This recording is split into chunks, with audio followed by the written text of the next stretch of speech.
I'm inspired by all of the things that remind me of my childhood. I think you should be more playful and not grow up to be boring. I want businessmen to say, yeah, whatever, I want to wear a pink t-shirt and a green leather jacket. My designs are bold, colourful, creative, playful, embracing. I guess they reflect who I am.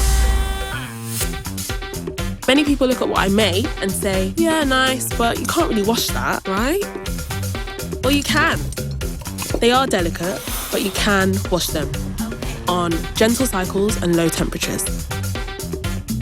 What's the point in putting these outdated, old-fashioned care labels in your garments? Why make everything so difficult for everyone? Let's change that.